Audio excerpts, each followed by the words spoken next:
all being here. And of course, this wouldn't be possible, Parkinson Association of the Rockies educational program, without our sponsors. We have AbbVie, Florida, Boston Scientific, Seborrheic. So please visit their tables after the presentation. And you have surveys at your desk. It would be really appreciated if you completed those so we can start planning our educational program for next year, and we can know what kind of topics you guys are interested in.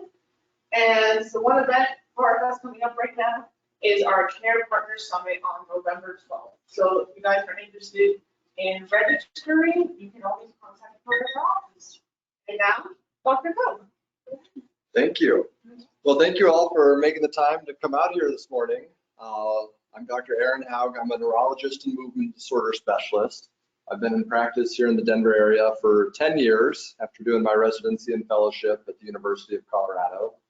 And I didn't intend this to be a humanizing effect, but just so you know, your doctors are people too. I forgot to put a belt on this morning, so just realized that.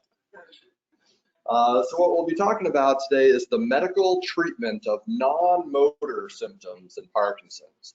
And so I've got about an hour of kind of structured presentation to go through, and then we'll have plenty of time for questions and answers, both as we go along and questions afterwards. So since you've all made the time to be here, I hope to make this good use of all of your time. So when we talk about non-motor symptoms in Parkinson's, I kind of lump things into 4 categories, and we'll talk about each of these in turn and what each of these words mean. I did also want to let you know that we will be mailing out the main slides to everyone whose email we have, which is probably everyone. And so you don't feel like you need to take frantic notes, just write down whatever you want, but you will get a copy of my slides by email. So autonomic is the first category we'll talk about, and then sleep, mood and thinking, and some other important things. So I think sometimes it feels like this, but hopefully coming to educational events will feel less like this by the end each time we come to one of these educational events, where all these people really seem to have it together and I still have no idea what's going on, and they're all thinking that. Some of them have belts on though. So as we go through this talk and really any Parkinson's related talk, I think everyone knows that there's such a large number of symptoms that can occur, but they don't all occur. And so as we go through this talk, I don't want it to feel like, oh, here's a checklist of everything that I'm in for as time goes along. So not everyone will have all symptoms, but the reason that I like to lay this large number of symptoms out there is because once you do identify a symptom, it can be helpful to know that that's part of your Parkinson's, and it can be helpful to know that there's things that can be done to treat it medically in many cases. So it's an exciting time in baseball right now, and there was a former baseball player. It is tough to make predictions, especially about the future, and that's relevant to non-motor symptoms. That was Yogi Berra, generator of many good quotes. So on this slide and the next slide, this is just kind of a wide overview of what are all the different medicines that we use in Parkinson's. And so I've got a different lecture that you can find online if you just look up my name on YouTube, where I talk about all the medications for motor symptoms and how do those all fit in. And so there's these 7 different categories, Levodopa being the gold standard, and the dopamine agonists, and the MAOB and COMT booster categories, amantadine, adenosine antagonists, and anticholinergics. So these are for the motor symptoms. And then we look at the non-motor symptoms, and I had to use an even smaller font. So there's, you know, as we talk about each category, autonomic, sleep, mood and thinking, and other important symptoms, maybe it's heartening to know, maybe a little bewildering, but that there's a lot of options out there. So that's why we're talking about these symptoms, so that you can maybe take them back to your doctor, those of you whose doctor isn't me, where we may have already talked about some of these things, but just identify these as issues that potentially are amenable to treatment. So this is a caveat. This lecture is mostly about the medical treatment of non-motor symptoms, But of course, there are many non-medication options also that can treat the non-motor symptoms of Parkinson's. I had a patient once who wore this shirt into clinic because I'm always encouraging people to exercise, which is helpful for so many things. And the shirt says, exercise? I thought you said extra fries. So the first category we'll talk about are the so-called autonomic symptoms. So autonomic, what does that mean? Autonomic is part of our body. It's a part of the nervous system that basically controls automatic functions.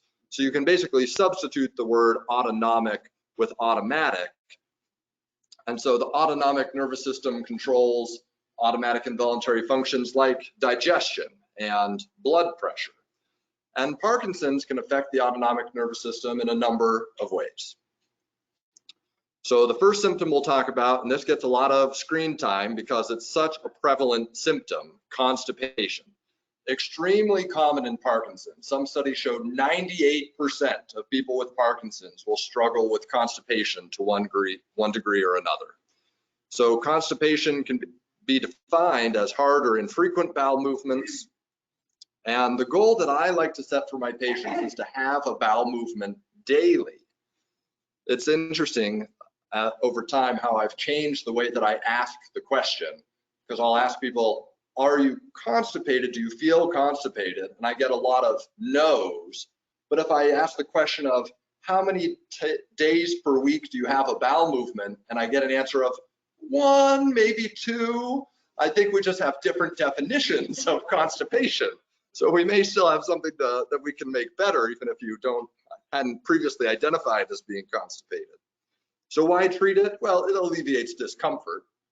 It can also prevent impaction. So the whole function of the large intestine is to absorb water back into the body. And so the longer you go without having a bowel movement, the more water is being drawn out of the colon, and your bowel movements are going to get harder and harder. And if you go a week or 2 weeks without a bowel movement, then sometimes it's no longer possible. And then you have to go to the hospital, and that's a whole big deal. And so preventing that is a worthy goal. We can also help to prevent this yo-yo effect between constipation and diarrhea, because if there is kind of a large block of hard bowel movement at the end of your colon, then sometimes there can be leakage around that, and you can feel like you're having diarrhea, but you're actually kind of constipated, and that's the cause of it. So having a bowel movement every day can help to prevent a world of problems. And then this is something that I've only become aware of in the last couple of years, or at least starting to educate my patients on a more consistent basis about also, is that not being constipated will make your Parkinson's medicines work better. Levodopa in particular is absorbed in the second part of the small intestine, the jejunum. And if you're constipated and your gut is moving not much at all or not on a consistent basis, it may be that your levodopa is sitting in your stomach or sitting in the first part of the small intestine. And that's why sometimes people have dose failures and feel like their medicine never kicks in, is because the medicine isn't getting washed through or moved through to the part of the intestine where it's actually absorbed. For the same purpose, I may touch on this point later, but some people will dry swallow their medication or take it with just enough water to wash it down.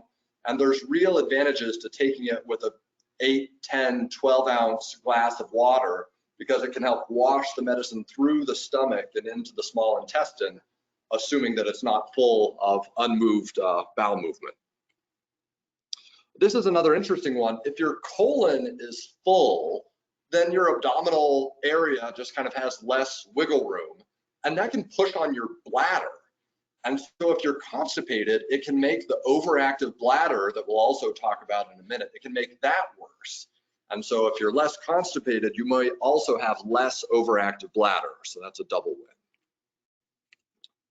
So when we talk about the treatment of constipation, I'll mention the medicines, most of which are over the counter that we can use. But the first step in treating constipation is behavioral modification. And so exercise, obviously PAR is in many ways a huge advocate for exercise. So this is probably not a new recommendation for anyone in the room. But the more that you move your body, the easier it is for your body to move your own bowels. Hydration makes its first of multiple appearances here. So a target of drinking 64 ounces of water per day. So that's 2 liters, probably 4 of these guys, just to give you some scale of how much water is a good thing to go for.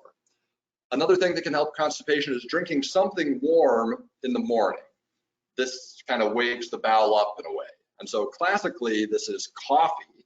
And that gets to the next point also, which is that caffeine is a so-called prokinetic. And so that's why drinking either tea or something decaffeinated but warm, or just regular caffeinated coffee can help with constipation. Diet, of course, is also a big part of this, particularly in terms of fiber intake. Here's my fiber of choice that I've had already this morning, which is mini wheats, although mine are frosted mini wheats. So 30 plus grams of fiber per day is a good goal to help alleviate constipation. Cereals in the morning are often the easiest way to get a good increase in fiber in your diet. A bowl of mini wheats like that probably has 15 grams of fiber. Prunes, prune juice, fruits and vegetables. There is a note of caution of if you've never been a person to get much fiber in your diet, you'll want to increase it gradually, because if you increase it acutely, it can cause cramping and bloating. Oh, there we go. So let's talk about what are the medications that can be helpful for constipation. So the 2 main categories are stool softeners and laxatives. And if you've walked down the kind of stomach aisle of the pharmacy, it's kind of a 10-foot wall of medication options, it seems like. And so I want to kind of give you a roadmap of how these can be put into practice. So stool softeners and laxatives. And I think the general message here is, especially if your bowel movements are hard, then a stool softener and a laxative every day for people with Parkinson's can be quite advantageous. So the crass, memorable way of putting this is that it's the mush and the push, and a lot of people need both. So if your bowel movements are hard, then a stool softener, and just like Parkinson's can make your body slow, it can also make your bowels slow. So sometimes a stool softener is necessary but not sufficient. Sometimes you also need a laxative, and I'll tell you what a few options are here. So stool softener, there's only one. It goes by different brand names potentially, but the only stool softener there is Docosate. And the brand name of it is usually Colace. And so it's usually a little red pill. There's this category of osmotic laxatives. So I mentioned the colon's job is to draw water out of the colon. Well, osmotic laxatives help draw water back into the colon. And the 2 main osmotic laxatives are polyethylene glycol, which is Miralax, usually a powder that you dissolve in water, and milk of magnesia. Between these 2, I usually recommend Miralax, just kind of out of habit and preference. Osmotic laxatives can be used daily, every day, long term. And Miralax, some people can, if they just take a half scoop and dissolve it in water every day, that's enough to keep things going.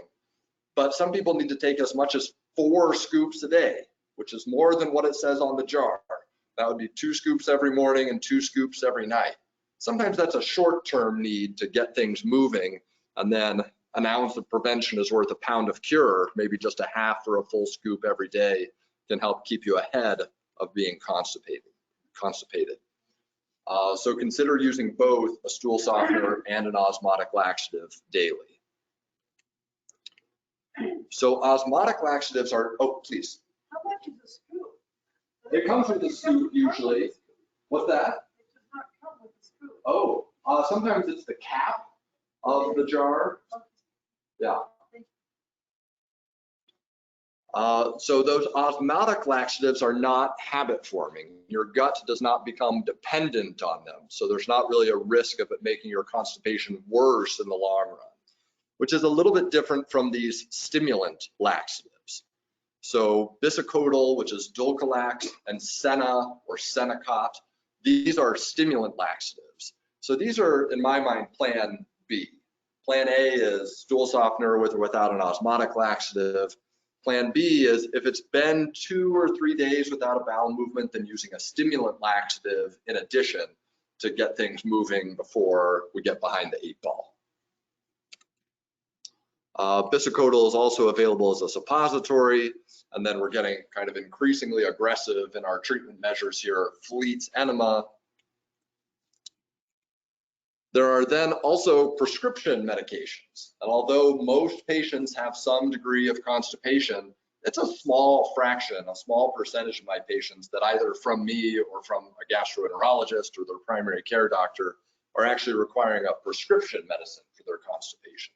But these are the 2 main options here, Linzess and Midatron, both available only as brand name medications. If a person is on opiate medications, this is a side note, like if a person has chronic back pain and is on oxycodone, Percocet, or some such thing, of course, those medicines, opiates and narcotics, are extremely constipating. And there is a medication specifically for opioid-induced constipation, Movantik. I think there's a couple of other brand names also. So if you're in that particular category, just be aware that there's this other particular medicine. Movantik would not help you if you're not on opiates. It's only for opioid-induced constipation. So some end notes about constipation. People ask about probiotics, and there's some interesting research going on about probiotics. Currently, the role I think for probiotics is that it can be helpful for constipation, and it can also help to reduce bloating and some dis-ease that you can feel in your gut when you have Parkinson's. Another little trick that can sometimes be helpful is sugar-free gum. Sugar-free gum is often sweetened by a sugar alcohol like sorbitol, which kind of like an osmotic laxative kind of draws water into the gut. So sugar-free candy also can have some of these sugar alcohols in it. And so I have a jar of sugar-free Lifesavers on my desk in my back office, and I bought them off Amazon. I bought a lot of them to keep refilling the candy jar. And one of the reviews said, well, these are great, but if you eat more than 5 or 6 of them, be prepared to spend some time in the bathroom. And I was like, okay, noted. Another kind of functional adaptation that can be helpful for constipation is the so-called Squatty Potty. And you can see it pictured there. This enables you when you're sitting on the toilet to bring your legs up higher, and that's a more ergonomic position for getting your bowels moving. If you've done all that with what you've learned here, with talking to your primary care, with talking to your neurologist, then seeing a gastroenterologist can potentially reiterate some of these things and maybe talk about further treatments if necessary.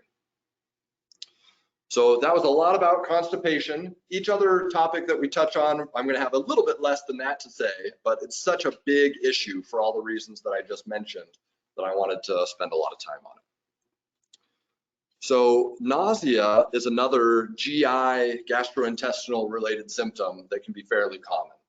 And this kind of piggybacks off our constipation conversation, because if you're constipated, it makes nausea more likely.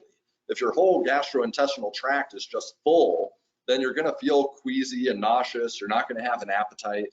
And so another reason to treat constipation. Of course, nausea is also a common possible side effect of every dopamine medicine. It's near the top of the list of possible side effects that you can experience. And there are ways to work around that. So treatment of constipation in general, there's a so constipated oriented there for a minute. So a nausea treatment, a medication that can be helpful specifically for treating the symptom of nausea is ondansetron, which is Zofran. If levodopa is making you nauseous, of course, carbidopa, levodopa, Sinemet is the main motor medicine for most people. And if you're taking 10/100 carbidopa, levodopa, changing to 25/100 carbidopa, levodopa can help reduce nausea, because the first number is the carbidopa, the second number, the levodopa, is the active ingredient. The carbidopa does nothing on its own. It's only there to reduce the side effects of the levodopa. So I have very few patients on 10/100 because there's just no reason not to use a little more carbidopa and potentially reduce nausea and other side effects that levodopa can induce. There are 3 other nausea medicines available by prescription that I recommend you avoid, if at all possible, and these are Reglan, Compazine, and Phenergan. These are all fine anti-nausea medicines, but they treat nausea by blocking dopamine, which for people with Parkinson's is counterproductive. So a third gastrointestinal related symptom is that of drooling. So what causes drooling in some people with Parkinson's is a decrease in swallowing. Parkinson's can make your body slower. It can make your rate of swallowing slower. And you combine that with the fact that some people with Parkinson's have a tilted forward position of their head, and then you've got saliva running out of your mouth. And so to treat the drooling issue, we can either increase how often you swallow, or we can decrease the amount of saliva that you're producing. So here again, I'm mentioning sugar-free gum or sugar-free hard candy. Having something in your mouth like this will help your body swallow more frequently. There are some pills, some prescription medications like glycopyrrolate that can help to reduce saliva. I don't love that medication because it can sometimes make people confused. That's one of the possible side effects. One of the other tricks in the bag of tricks for drooling is to use glaucoma eye drops, specifically atropine eye drops, and put 1 or 2 drops under the tongue, and this will make your mouth go pretty dry for an hour or 2. It's not something that I want a person doing 10 times a day, because then you end up with actually a significant amount of atropine in your system, and that has side effects. But if you're going to a dinner or some special event, then putting 1 or 2 of these eye drops under the tongue can be helpful situation.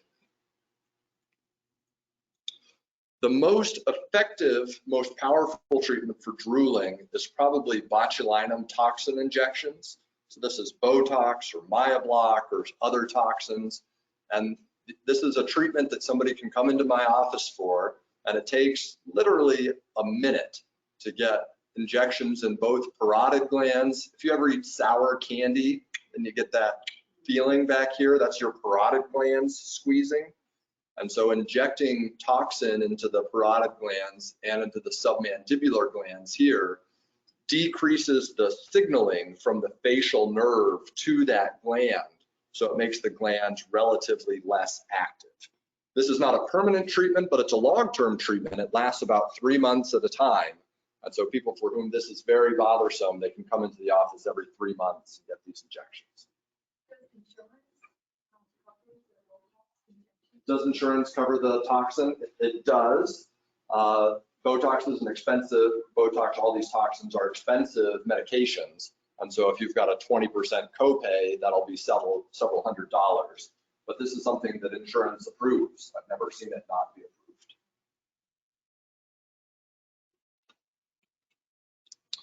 All right, so moving away from the gastrointestinal tract to the bladder, another part of the autonomic nervous system.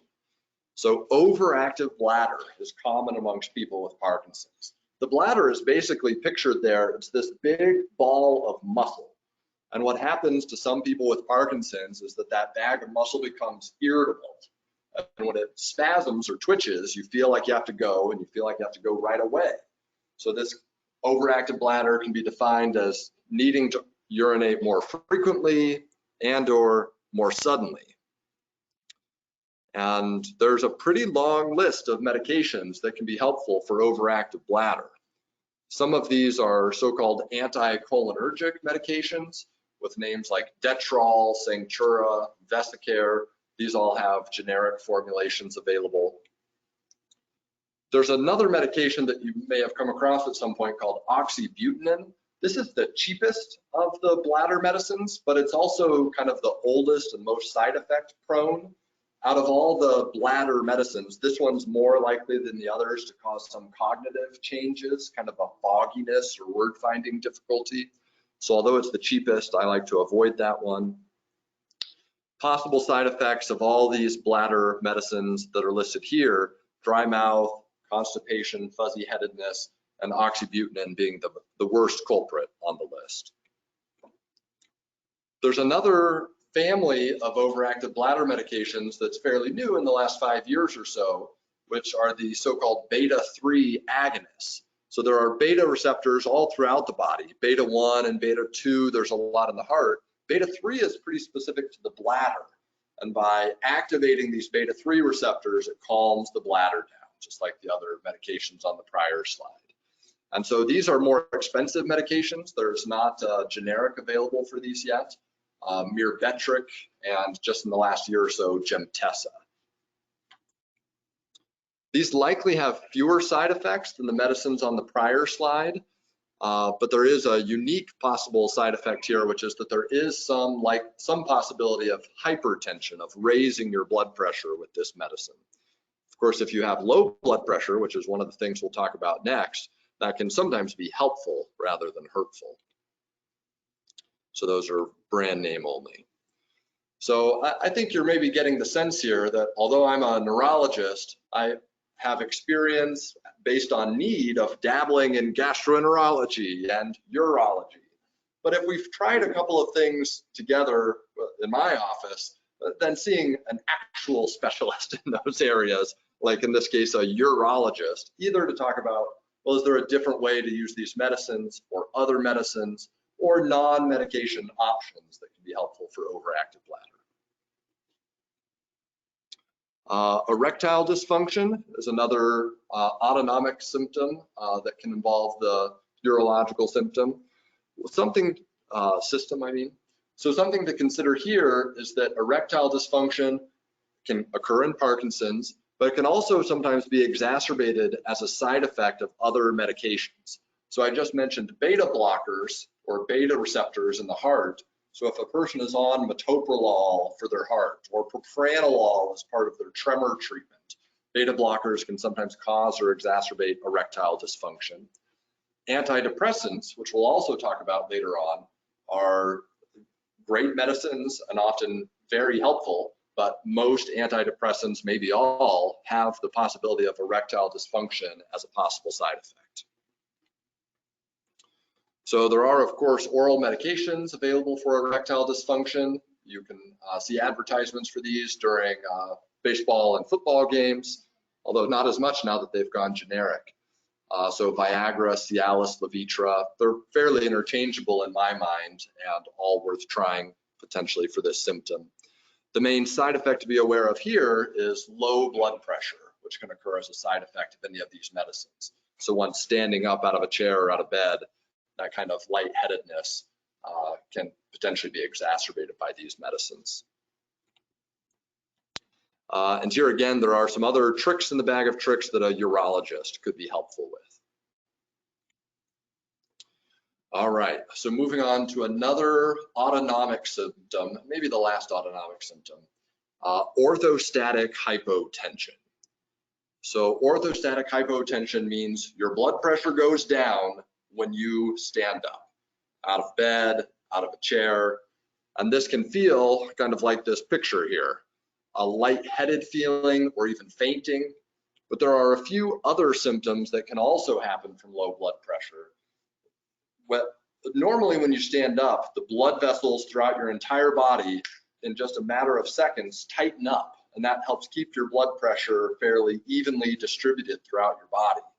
But because of the autonomic dysfunction that can happen in Parkinson's, those blood vessels don't tighten up as much or as adequately as they used to. And so when you're a vertical column like this, the last stop on the line is your brain. And if your brain isn't getting enough blood flow, it causes lightheadedness. And if your blood pressure is low enough, it will make you faint. This is kind of your brain's defense mechanism.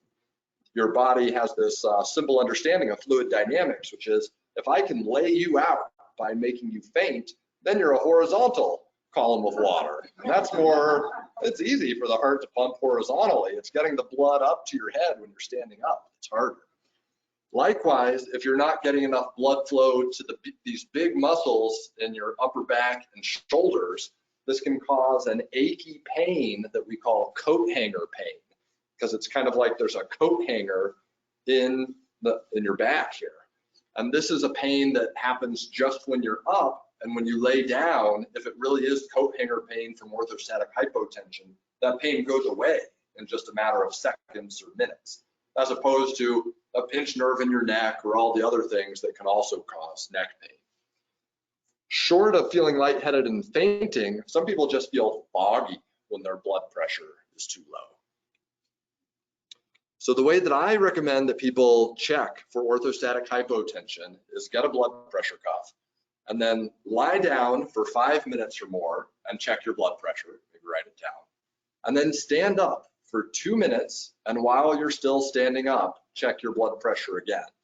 And if the top number, the systolic blood pressure, is 30 points lower or worse, 40 or more points lower, then that is consistent with having orthostatic hypotension and potentially an explanation for some of these symptoms if you're experiencing them.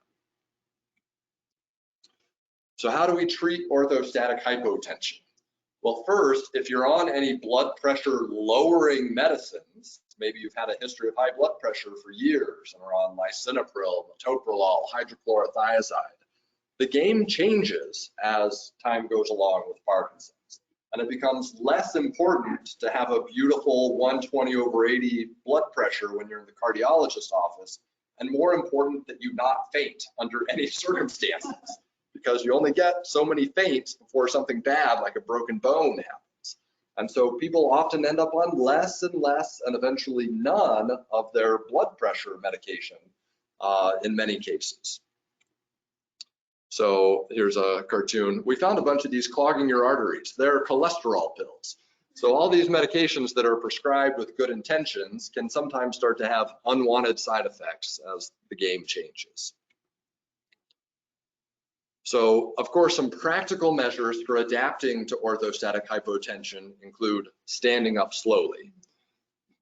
Compression stockings with 20 to 30 millimeters of mercury or more are incredibly difficult to put on and can sometimes be helpful because we're reducing the amount of blood that can pool in your legs. So this is just a mechanical solution trying to externally do what normally your blood vessels are doing internally. So compression stockings to the knee, even compression stockings to the hip help to reduce blood pooling in the legs. I don't think I have it on here.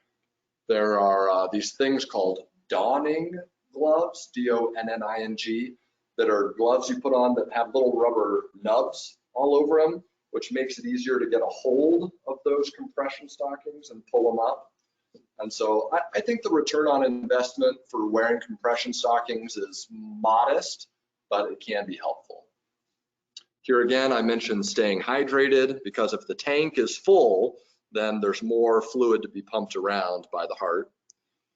Contrary to what people have maybe heard in their lives, if they have high blood pressure, starting to go into as much sodium-rich food as you want, pickles and potato chips, pickles and peanuts. I'm going to the Rockies game tonight, so I'll have plenty of opportunity to get sodium-rich foods. So these are just different ways to try to increase the volume of fluid and blood that's in your system. So 2 slides ago, I talked about lowering or stopping with your primary care or with your cardiologist your blood pressure raising medications, blood pressure lowering medications, because now on this slide, I'm going to say there are medicines that raise your blood pressure. And you don't really want to go here until you've gotten rid of your blood pressure lowering medications.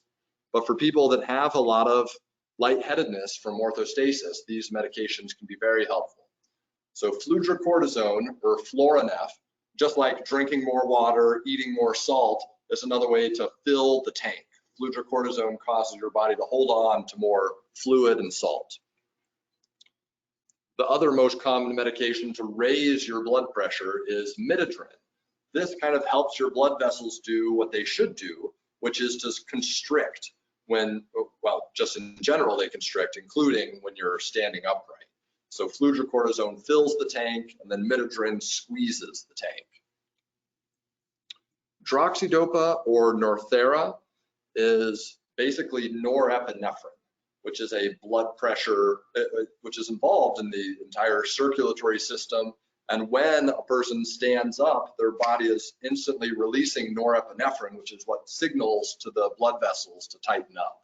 So just like levodopa gets turned into dopamine, droxidopa gets turned into norepinephrine.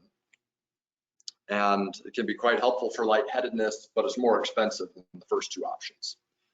Pyridostigmine or mestinon is another trick in the bag of tricks. This is a medication used for a different disease called myasthenia gravis, and it helps to increase the signaling between the nerves and the blood vessels. Like, hey, wake up. We need you to tighten up because we're standing up and we don't want to faint.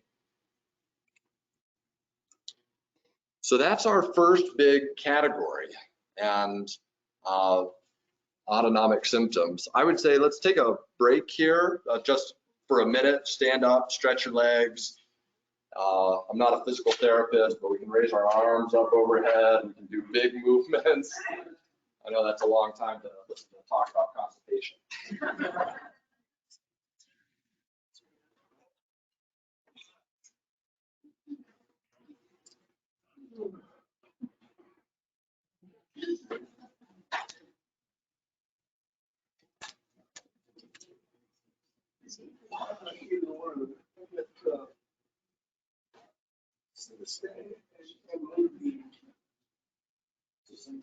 Cholesterol,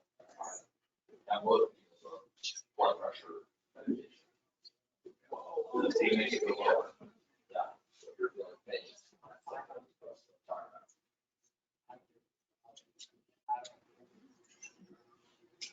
All right. So although that was only one of our 4 topics, it's definitely the biggest one. So I'd say we're over half done. All right, so take a minute and find your way back to your seats.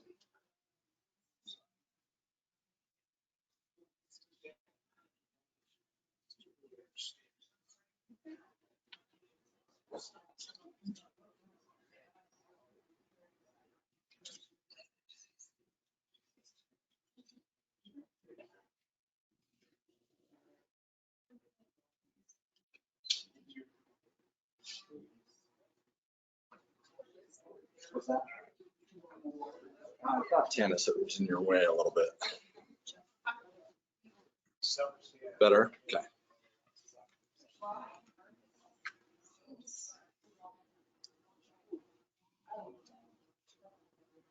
All right, feel free to remain standing if you're more comfortable or you like to get your blood flowing, and we'll pick up again here. So next I'm going to move into another extremely important topic, which is sleep. If you're not sleeping well at night, then nothing else is going well.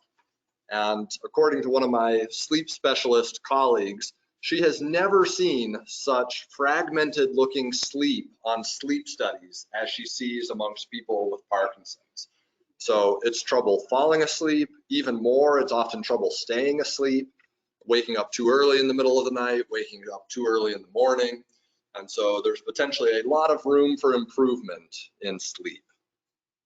So we'll talk about insomnia, daytime sleepiness, restless legs, and REM behavior disorder.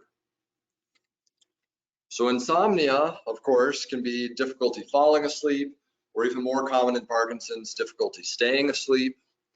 And it can be due to just the chemistry of Parkinson's, but it can also be due to some of the motor symptoms, feeling stiff, or difficulty rolling over in bed, having tremor.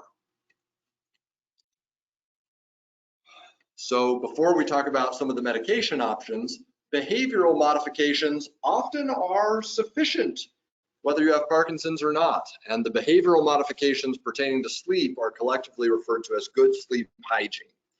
So getting exercise during the day, getting exposed to light during the day to help your circadian rhythm be as accurate as possible. Having a relaxing bedtime routine, not watching the news, maybe ever, but especially not right before bed. Not watching the clock. This is one that I've found helpful. You know, if you've got the kind of digital red LED readout right there, and you find yourself looking over at it every 90 seconds and calculating how many minutes you have left until your alarm goes off in the morning, extremely counterproductive. And so maybe turn that clock around so that you cannot see it. If you've been in bed for 15 or 20 minutes and it's just not working, then getting up, doing something boring, not interesting, not doing the Wordle, not playing Candy Crush or something that's going to really stimulate your brain, and not even reading a good book, getting up, doing something boring until you feel sleepy, and then getting in bed and trying again. This is another thing that sleep doctors love to educate people on, because most of us do such a bad job of it, which is to have a consistent wake up time 7 days a week. At least within an hour or so, get up and out of bed at the same time. It's also good to have a consistent bedtime, but more important even than that is a consistent wake up time within an hour of the same time, 7 days a week. All right, so what about medication options? The two main ones for insomnia as well as for REM behavior disorder we'll talk about in a minute, you'll hear melatonin and clonazepam come up over and over again. So melatonin is available over the counter. Interestingly, there's been a fair amount of negative press about melatonin recently, that the amount that you can buy in the store is so drastically different to the physiological amounts that your body would release that maybe nobody should take melatonin. That's a good thing to think about, I think. But if you have Parkinson's, then I think that doesn't apply at all, because melatonin production, just like dopamine production, is out of whack in Parkinson's.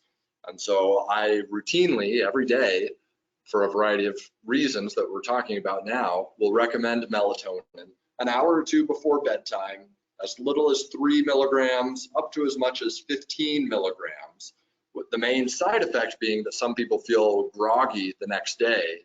And if that's the case, then you need to back off the dose or maybe take it a little earlier in the evening.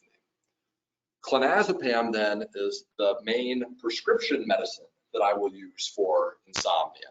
This is a benzodiazepine in the same family as Valium, Xanax, Ativan.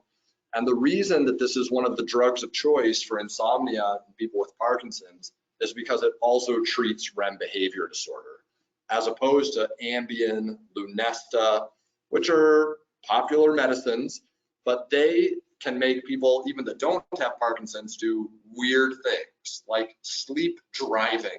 This is a real thing that's happened to a very small number of people, where they sleepwalk to their car and drive in their sleep.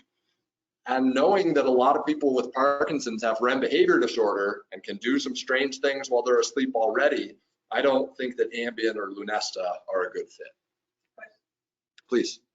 I've heard over and over again that clonazepam is not good for people like sleep. That's right. So there are potential long-term side effects of being on clonazepam or any of these benzodiazepines. I think we have to weigh the possible short-term fogginess, long-term cognitive effects versus chronic insomnia. And where I come down on it is that the effects of untreated insomnia are worse than the potential long-term effects of benzodiazepines. That's a good point.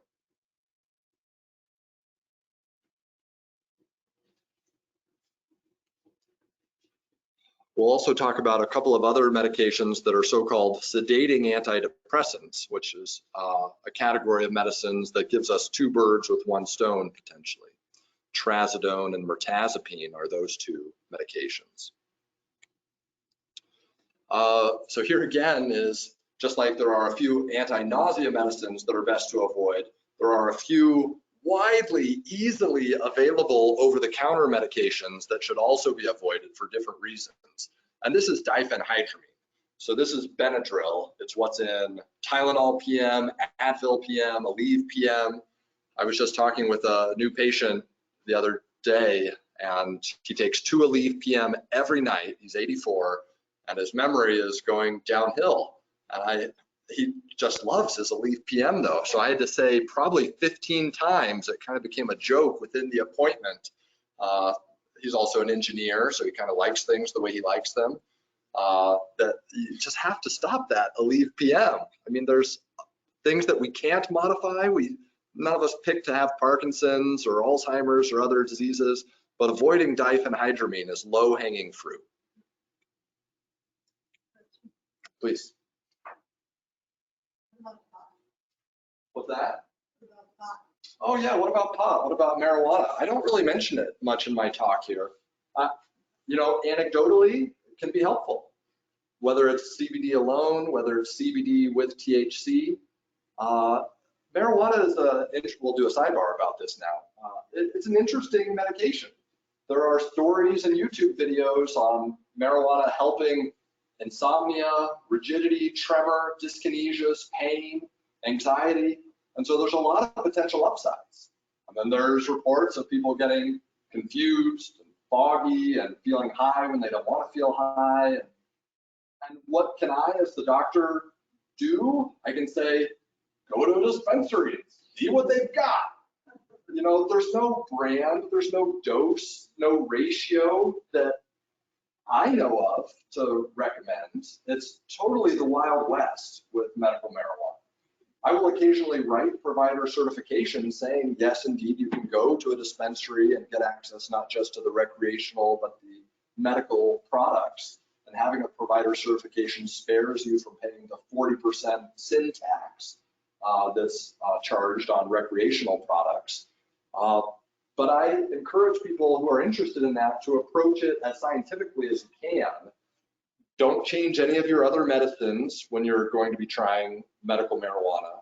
And, you know, start with some fraction of whatever they recommend, and then gradually increase it, monitoring for whatever you're trying to use it for, whether it's the physical symptoms like tremor and dyskinesia, or non-motor symptoms like anxiety and insomnia. And probably like I would want somebody to do with a prescription medicine, give it at least a week so that you can kind of see not just is it a good day or a bad day, a good night or a bad night, but is the intervention really having the desired effect? So it's the Wild West, potentially helpful. Did the Mayo Clinic or Cleveland Clinic anybody did a clinical study like 5,000 people, THC or CBD? Because if you only have Dr. A recommends it, Dr. B recommends it, we're talking about 20, 30 patients. You got to have a big population. The short answer is no, that evidence does not exist yet.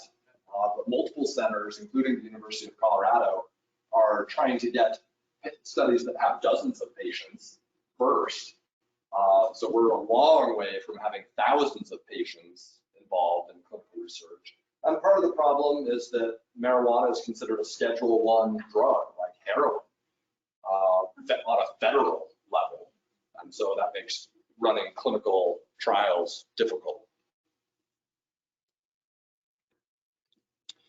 So we talked about avoiding Ambien and Lunesta because they can exacerbate dream enactment behavior. So the corollary of insomnia at night is daytime sleepiness during the day. So feeling more need for sleep, more need for naps. This is closely related to, but a little bit separate from fatigue, which is just feeling like you don't have any energy, which is also common. But here we're talking about particularly, I need to go to sleep, not just I don't feel like I can do anything. So there can even be a sudden or uncontrollable need for sleep during daytime hours. I don't know that I have it bulleted out here, but the family of medications called Dopamine Agonists, which are the second most effective medicine for the motor symptoms of Parkinson's, like pramipexole, which is Mirapex, and ropinirole, which is Requip. Those medications, more than any other Parkinson's medicines, can cause sleep attacks and sudden unexpected sleepiness. And so sudden unexpected sleepiness is on your Cinemat package insert, it's on your Rasagiline package insert, it's on all of them, but it's the dopamine agonists that are much more likely to cause that issue. And so if you're having sudden sleepiness, then we'll sometimes think about using less and less of an agonist and maybe more Cinemat or something else. So address insomnia. If it's present, you're more likely to feel awake during the day if you're sleeping at night. This is something I'll sometimes forget to mention, but if you snore or if you've got a thick neck or if you're a big person, then consider testing for sleep apnea. Of course, the road that leads to is having to wear a CPAP or at least a jaw splint. But if you have untreated sleep apnea, again, that fits into the treatable category of things, even though wearing a CPAP mask is annoying at best to many people.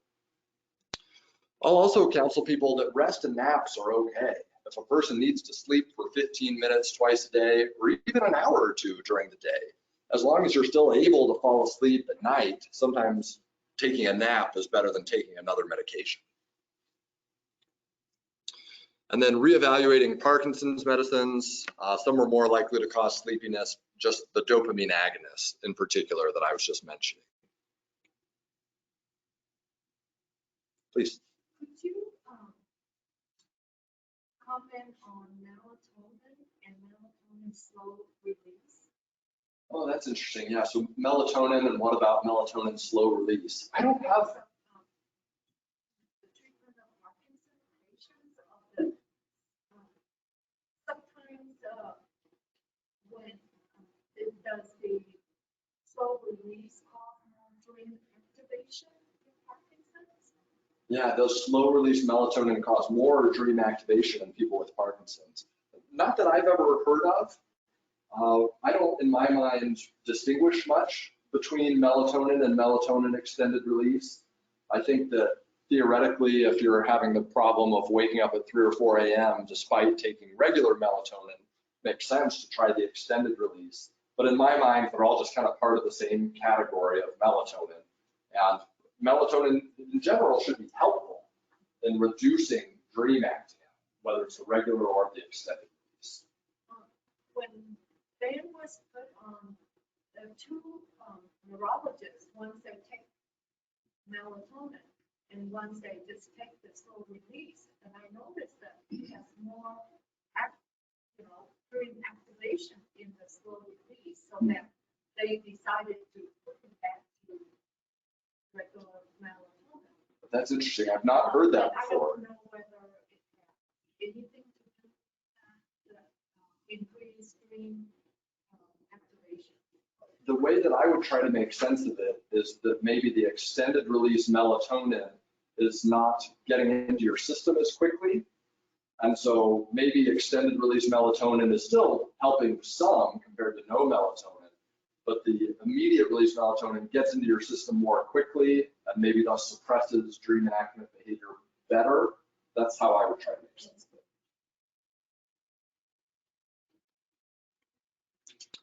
it. So what else can we do about daytime sleepiness? What can we do as far as medications go? Well, there's this very widely used drug known as caffeine. You may have heard of it. That can be very helpful, even very large doses like caffeine tablets, which often have 200 milligrams of caffeine in them. Taking 200, even 400 milligrams of caffeine spread out kind of between breakfast and lunch can help with daytime sleepiness, and maybe helps as much as the medications that I'll mention here. Can make you a little jittery though. So then there are stimulant medications. These are generally not just prescription medicines, but controlled substance medications. So methylphenidate, which is Ritalin, most widely used in attention deficit disorder, can be helpful for daytime sleepiness, as well as sometimes being helpful for fatigue in Parkinson's. And then modafinil or Provigil, this is a medicine that was expensive some years ago, less so now that it's available as a generic. But it's specifically approved for excessive daytime sleepiness in people that have sleep apnea or in people that have narcolepsy. But even if you don't have those things, and if you just have excessive daytime sleepiness in Parkinson's, it can be helpful. All right, so another sleep symptom to talk about, restless legs. Restless legs is actually kind of two things. Technically, what restless legs refers to is this uncomfortable feeling in your legs with an urge to move. So no actual movement, just a feeling is what restless legs is. So kind of the upper picture, kind of just this feeling like you need to move. But 80% of people with restless legs also have periodic limb movement disorder. This is where your legs move themselves. So maybe you've got a little creepy crawly feeling and then you get an involuntary limb jerk. And it can be a fairly complicated jerk that can last up to 5 seconds. And this mainly happens in the evening, mainly when you're tired. And if you ever are interested, you can time it. And there's often a periodicity to it where it's every 25 seconds or every 40 seconds that you get this leg jerk. So that's periodic limb movements. And restless legs and periodic limb movements, the treatment of these overlaps quite a bit with the treatment of the motor symptoms of Parkinson's. So the dopamine agonists that I'm always bad-mouthing because of their side effects can be quite helpful for restless legs and periodic limb movements. Levodopa, which most of us are going to be taking anyway for our Parkinson's, can help with restless legs. Gabapentin will make a few appearances here. This is a non-dopamine medication that is proven to be helpful in restless legs and can also help to reduce the jerking movements. Clonazepam will appear on pretty much every treatment-related slide related to sleep. So we've seen it for insomnia, now we're seeing it for restless legs and periodic limb movements. And then people that have very severe restless legs will sometimes need to take opiates. And for whatever reason, I don't see this very often in my people with Parkinson's. It's more people that just have restless legs as their main issue. So dream enactment, RBD, REM sleep behavior disorder. When we're in REM sleep and dreaming, we evolved a defense mechanism, which is be still. Your body should be paralyzed when you're dreaming that you're flying so that you don't jump out of bed. But people that have Parkinson's sometimes lose this safety mechanism and can act out their dreams, and that is called REM sleep behavior disorder.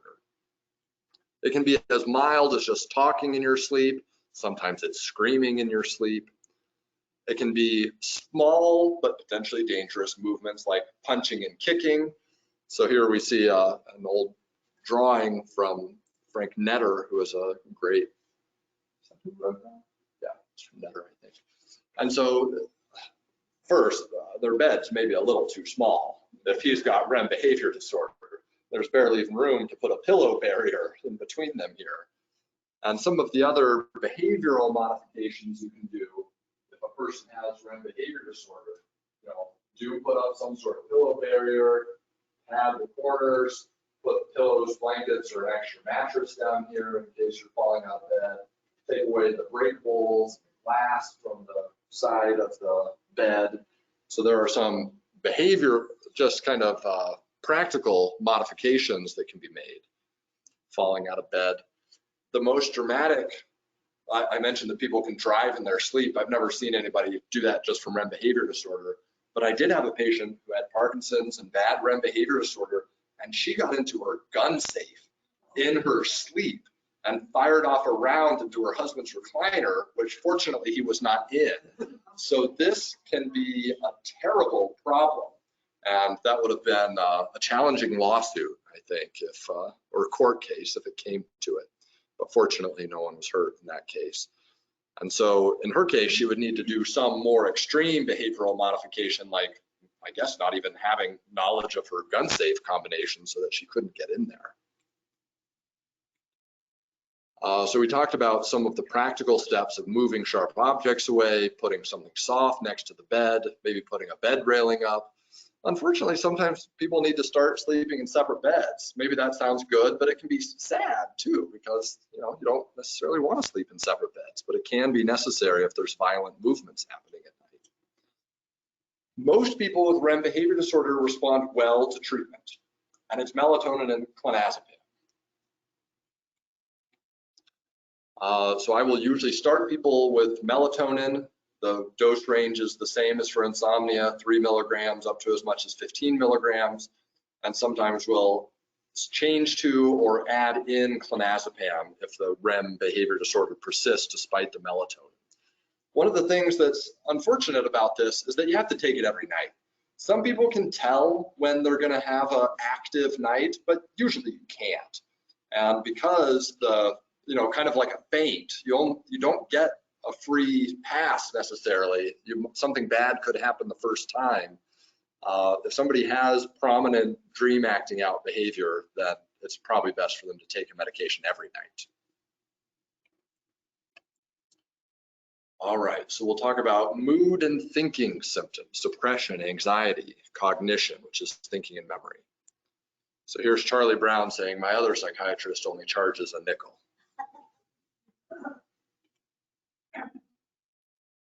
So depression refers to a low or blue mood, often hand in hand with decreased interest. The screening question for depression is, if you think back over the last 2 weeks, more often than not, have you felt blue or down or depressed? That's the major criterion for major depressive disorder. Depression is common and it's often unrecognized. Some depression symptoms can overlap with the motor symptoms of Parkinson's. People that are depressed can have less facial expression, but maybe that's already going on as part of Parkinson's. Depression can cause low energy. Depression can cause poor sleep. And so not everyone who has low facial expressions, low energy, and poor sleep is depressed. But if you feel depressed, in addition to having all those things, then it's something to pay attention to. So treatment for depression, behavioral activation, this is kind of a fake it till you make it. Doing things gives you more energy. Doing things can make you less depressed. So that can be an important first step. Exercise has a lot of release of good endogenous chemicals that are natural antidepressants. Talk therapy can be very helpful, and that's maybe specifically something called cognitive behavioral therapy. And then there's a fairly long list of antidepressant medications. So dopamine agonists, I'm going to say a second good thing about, in addition to sometimes treating restless leg syndrome. Even in people that don't have Parkinson's, dopamine agonists are like a fourth or fifth line antidepressant medication. And so if I have somebody who needs a little more control of their motor symptoms and is depressed, I will, in occasional cases, use a dopamine agonist.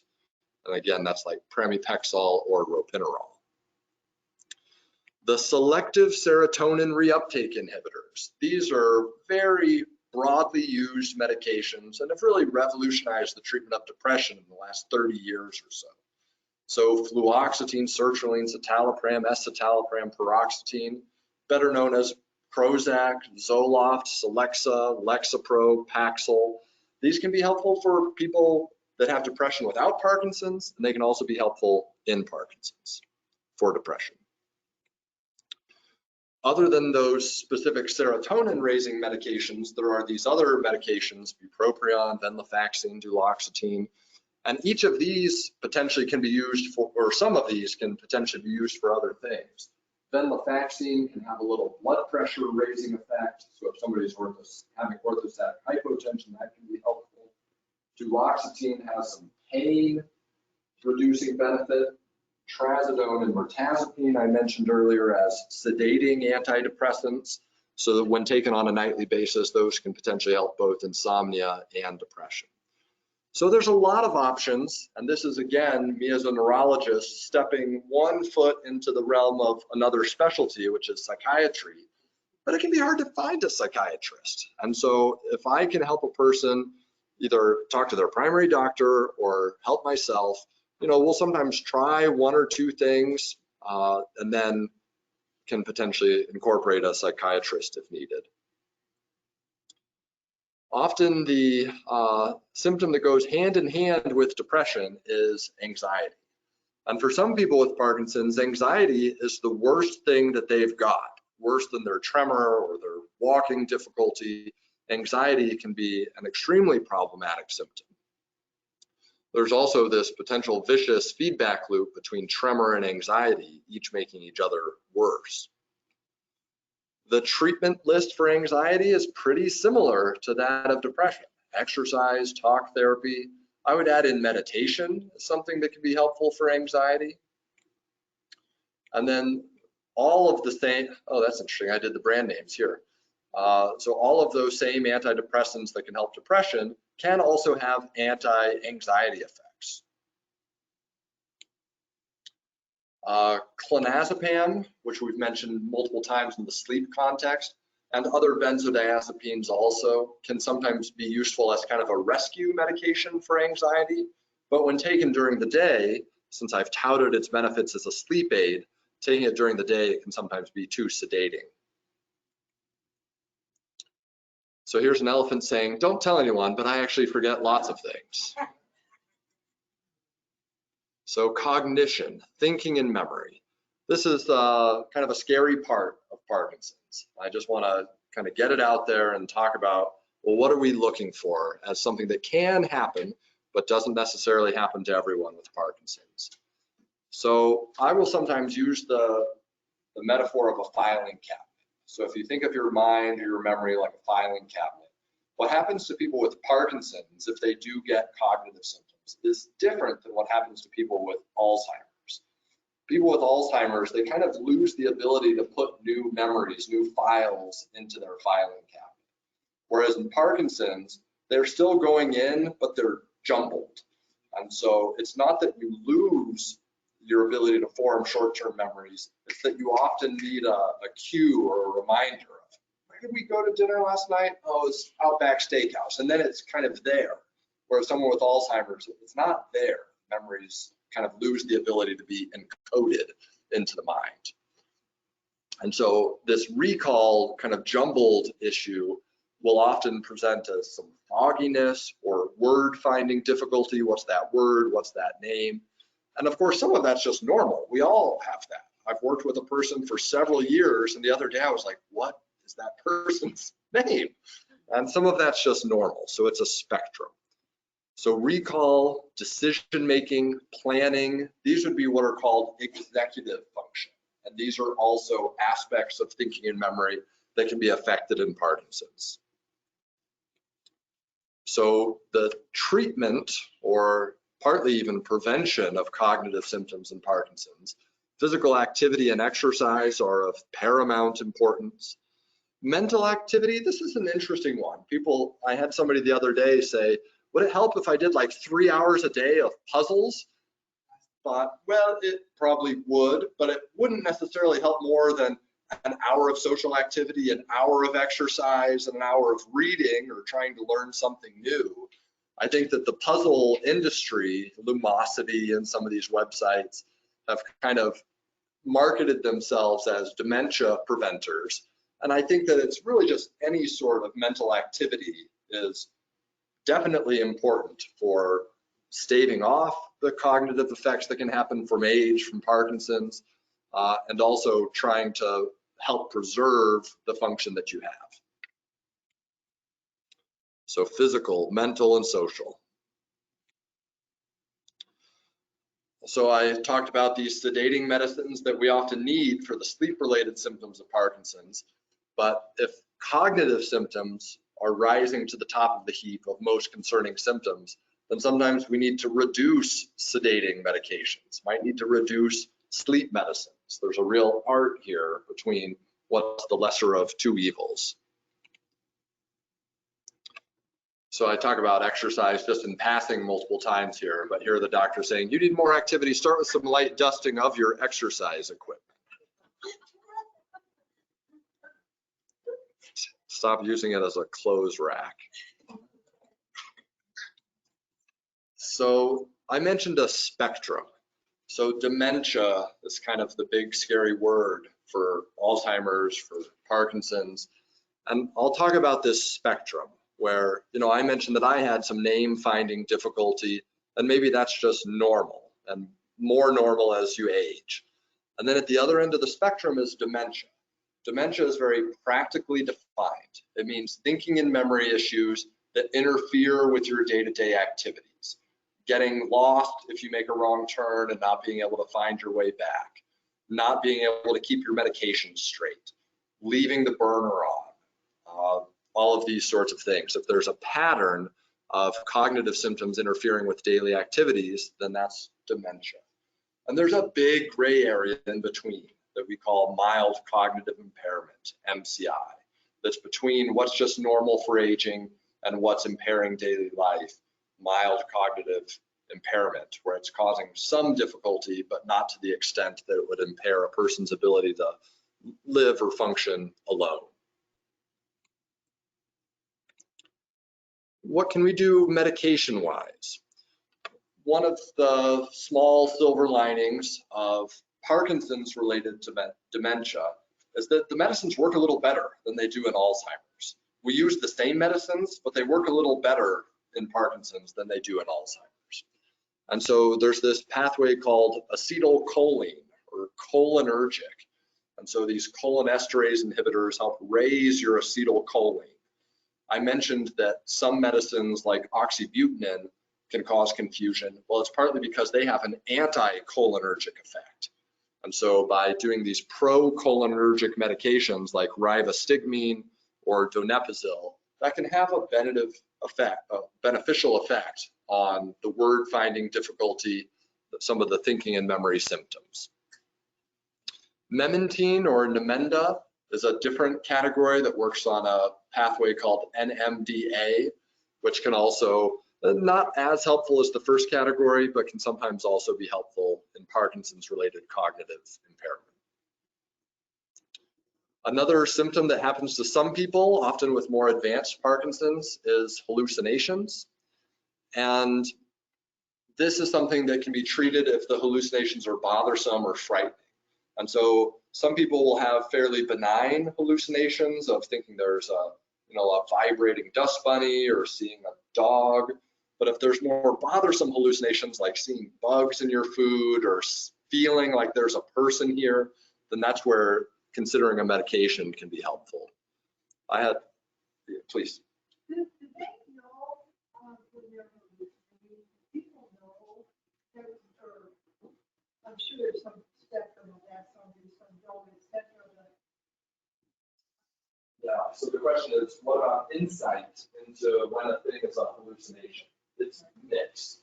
Some people know there's not really something there. They either look at it, it resolves, or they just know that there can't be a black cat right there. So sometimes people can reason their way through it, but sometimes as the symptoms get more progressed, it can be difficult. Like thinking not only that there's a person or people here, but being unwilling to take a shower because there's all these people watching. So the insight sometimes can be lost. How can you, as a doctor, know the difference of hallucinations caused from medications or caused from the brain thing? Right. Would you order an MRI of the brain to go from there? Yeah, so how do we tell if hallucinations are a medication side effect or if they're part of the disease? There again, it's probably a spectrum. There are some people who maybe wouldn't have any hallucinations, but for the side effects of their medicines, and that kind of pushes them towards having hallucinations. And if we reduce those medicines, the hallucinations may resolve. Would an MRI be helpful in distinguishing whether it's disease-induced or medication-induced? Probably not. MRIs are good at saying you don't have a brain tumor, you don't have a stroke, you don't have multiple sclerosis. But saying you do or don't have Parkinson's, your Parkinson's is or is not causing hallucinations, MRIs don't really help with that. And so they're mostly to exclude.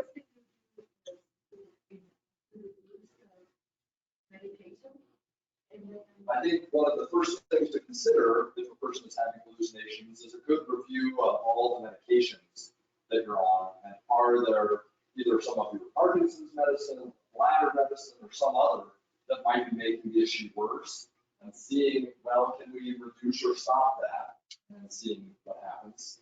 Any neurological signs that you can test on the patient to lead to the conclusion that Yeah, if there's something I can do on exam to distinguish a medication-induced hallucination from a disease-induced hallucination, not that I know of. It's just if there are hallucinations, we reduce any factors like medicines that might be exacerbating it. And if it remains problematic, then I'll mention that there are some medications that can sometimes treat.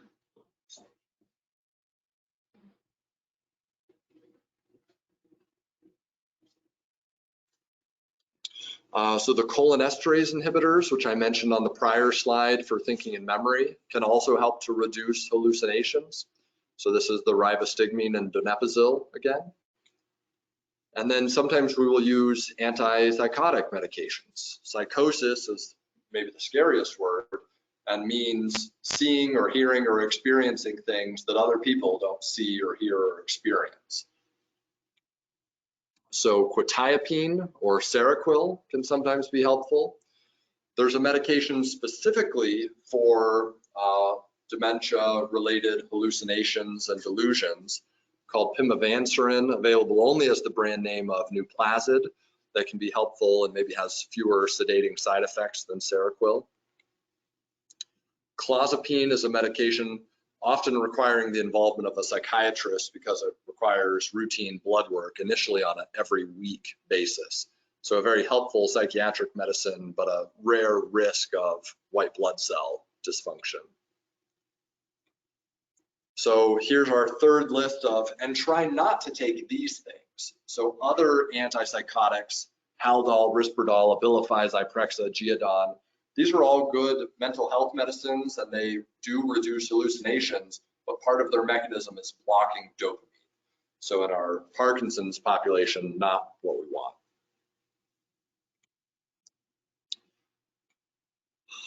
Just a few other important things, and then we'll have a lot of time for as many questions as people have.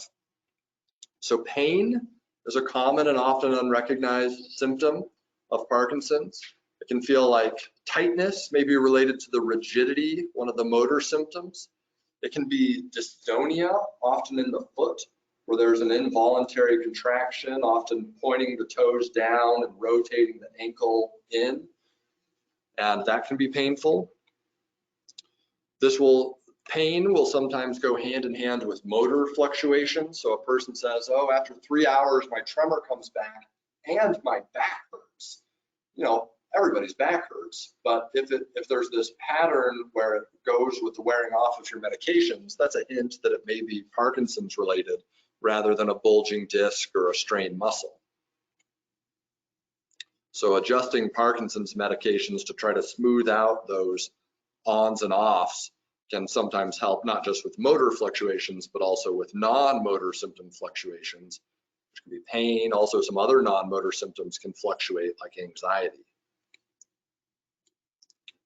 So stretching, massage, warm baths, these non-medication options can be helpful with some of the rigidity, the tightness that occurs. Over-the-counter pain medications are often fine. Tylenol, ibuprofen, something that if you're going to be taking on a frequent or regular basis, you should run by your doctor because of possible side effects on the stomach, the kidney, the liver, but typically from a pure Parkinson's perspective are fine to try using. Gabapentin was mentioned earlier as somewhat as an option for restless legs and can also be helpful for pain. Pregabalin is a similar medicine. Duloxetine I mentioned as an antidepressant that has a 2-in-1 function of potentially also being helpful for pain. And avoiding narcotics if possible due to risks of long-term dependency and the constipation issue that we mentioned near the top. If you have that symptom called dystonia, where often the foot kind of moves in involuntarily, this is a second place besides drooling where there's a medical purpose for botulinum toxin injections. Injecting the muscles that are hyperactive can help make them less hyperactive for 3 months at a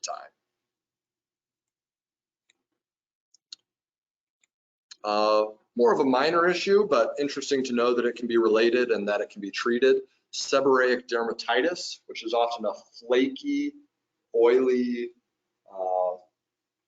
skin issue, often at the brows or in the skin folds, or just presenting as dandruff on the scalp. This is something that's more common among people with Parkinson's.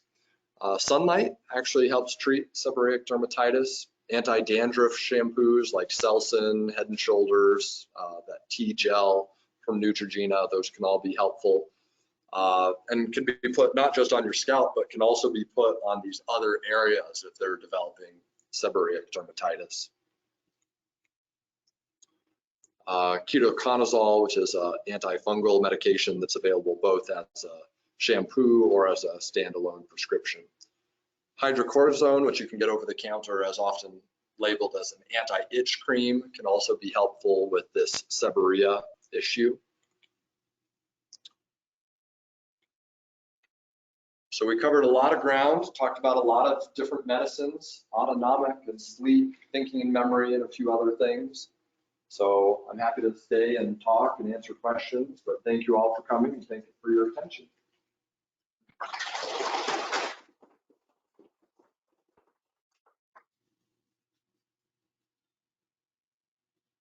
If it's true that depression in older people looks very different than depression in younger people, i.e., black, easily pain, but how do you sort that out for the older? Yeah, the question is how to distinguish depression in older people, which maybe manifests differently than it does in the younger population.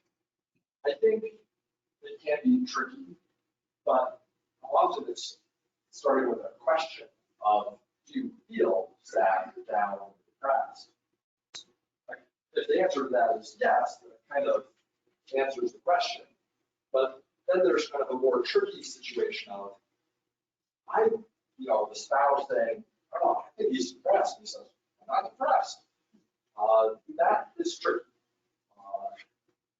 And I don't know that I have a black and white answer to that.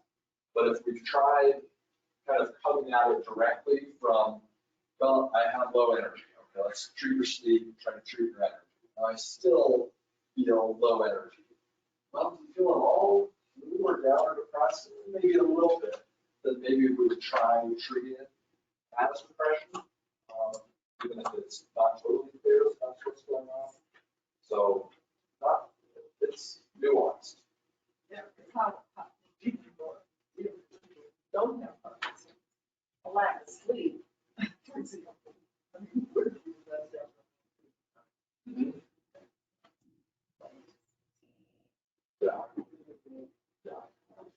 I think that, in our busy world, I think a lot of us probably at times lack insight into how we're feeling, which can make it tricky that kind of the key criterion for diagnosing depression is answering a question correctly about how you're feeling. So I think sometimes we just throw spaghetti at the wall and see what sticks. I usually like to know that we're have some reasonable suspicion that using that antidepressant makes sense. And if we try it for a month or two, escalate the dose a couple times, and then the sleeplessness, the low energy improve, then we've had a win.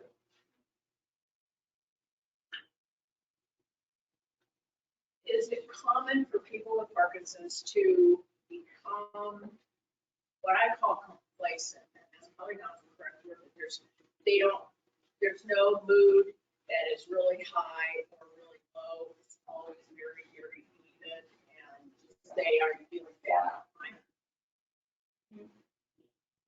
I think that is common.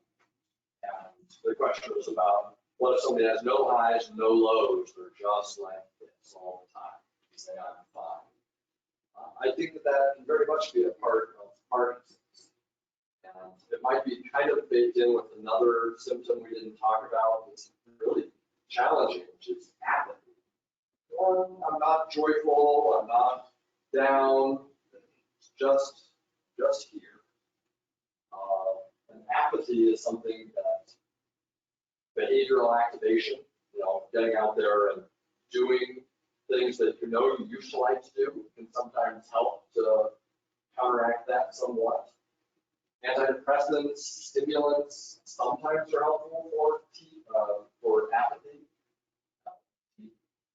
But it's, that just we're just kind of on the same level. Sometimes that's just what it is. Not every change in Parkinson's has to lead to a medication change, but depending on how bothersome it is and whether there's a fairly good likelihood of medicine being helpful, that's where all these considerations that we talked about today are actually in play. Is the neurologist What are your thoughts on putting a patient on Razagiline, when that patient is just newly diagnosed? Do you, in terms of bridge there, to put the patient on that? Yeah, so the question is about, what about using Razagiline, Azilect, early after diagnosis? A couple things to say about that. Razagiline, as far as a motor medication treatment, is a fairly mild medicine. I give it a 4 out of 10. Levodopa is 10 out of 10. But it can have a mild benefit for tremor, stiffness, and slowness. And it tends to be very easy to tolerate. Probably has quite a bit fewer side effects in practice than some of the other medications do. That being said, it has more warnings on the package insert than other medicines, like don't drink red wine, don't take antidepressants. I think those are kind of overblown from older medications in the monoamine oxidase family, like Reserpine, which was an old antidepressant that blocked both the A and B type of MAO. And so I will routinely use Razagiline early if the symptoms are mild. There's some borderline evidence that Razagiline can slow disease progression, so that's another reason to consider using it early. And even if a person has depression and is on an antidepressant, I will use Razagiline in combination, knowing that Razagiline plus an antidepressant has been used tens or hundreds of thousands of times. Cases of so-called serotonin toxicity are less than 0.1%. So that's my short take on Razagiline. It started out, I would say, when I was first diagnosed. And about 6 months ago, so that's not even every.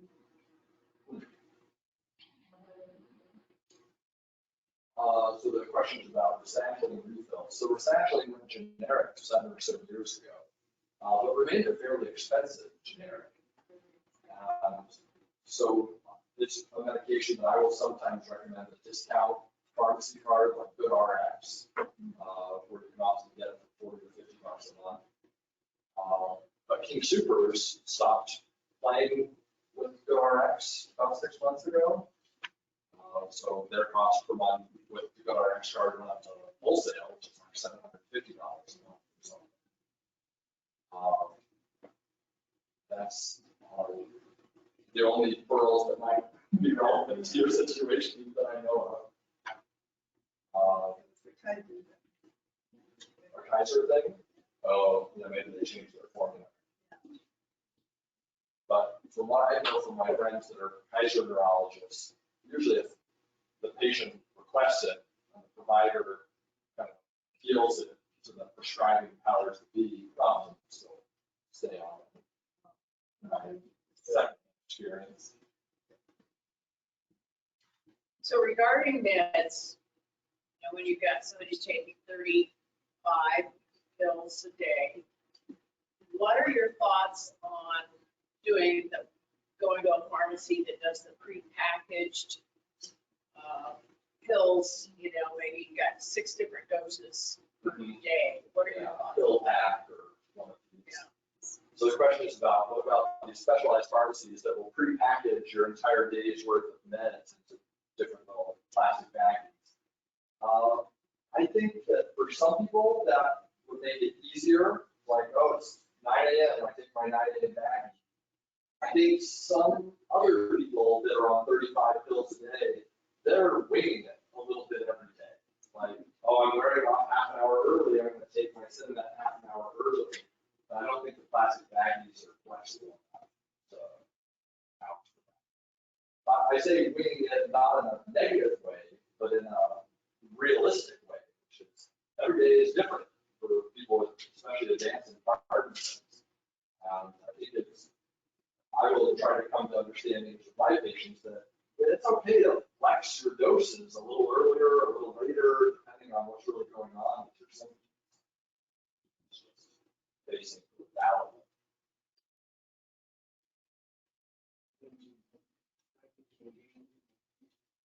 cramps?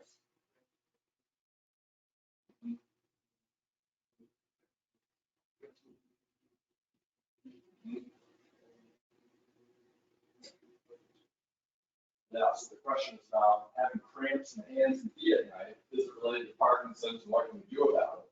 I would say it quite possibly could be related. So kind of in line with the dystonia symptoms I was describing, having your foot kind of twist in. It can also just be calf cramps or hand cramps. And so it may be that your Cinemat or other medications are wearing off at night, and that may be where the cramps are happening. So adding doses of dopamine during the night sometimes can be helpful. And a medicine I didn't mention here is kind of an anti-cramp medication called Gabapentin. Can sometimes be helpful for cramps. Be a little bit sedating, so taking it at night can sometimes help with sleep a little bit too. So possibly related kind of in the pain category.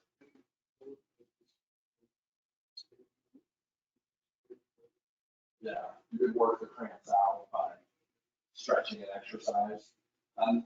If you can then fall back to sleep, maybe just stretching it out is better than taking another pill. But there are medicines that actually do that.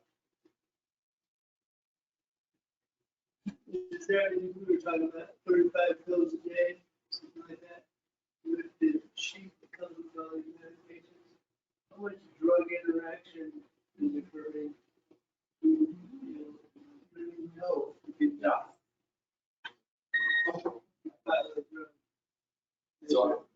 So the question is, if you're taking 35 pills a day, how much drug-drug interaction is occurring? And I think the answer is some. There's some drug-drug interaction. You gotta reduce this to that and try to make sense. It's a smaller percentage of medicines that kind of changes how your liver metabolizes drugs. Like there's a tremor medication called Midatron. That makes your liver a more efficient metabolizing machine. And so if you're on anticoagulation or other medicines that are heavily metabolized through the liver, that's a big drug-drug interaction. And it's either your neurologist, cardiologist, or pharmacist that needs to catch it. And that's part of the advantage of having a neurologist who sees a lot of people with Parkinson's, is knowing which medicines don't play well with each other.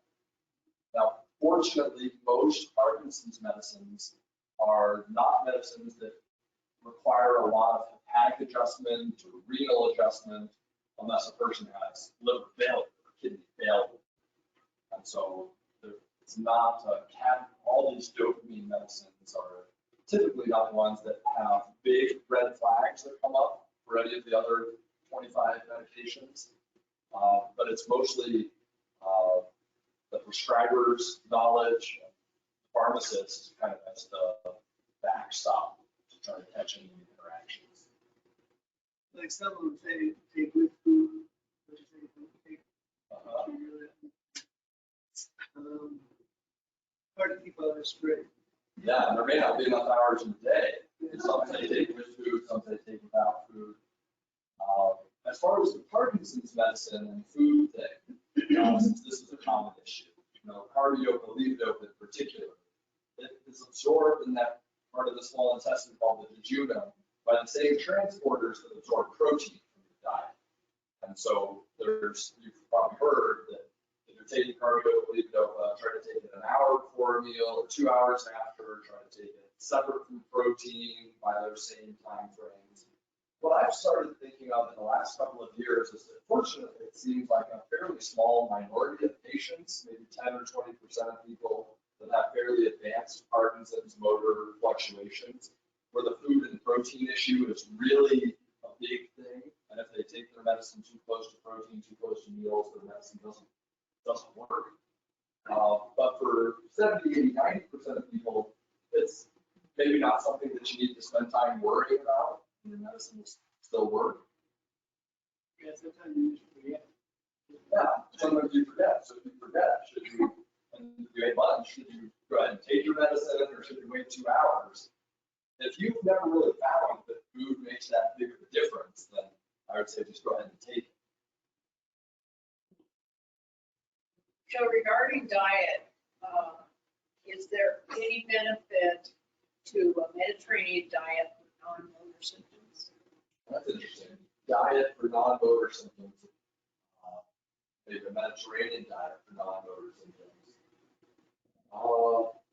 Well, the Mediterranean diet and kind of this combination of Mediterranean and DASH diet called the MIND diet has some epidemiological evidence where they look at tens of thousands of people, and the more Mediterranean your diet is, the less cognitive symptoms.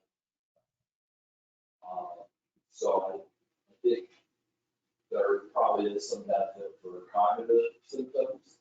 Mediterranean diet is probably less constipating of a diet than a Midwestern diet, potatoes that I grew up on.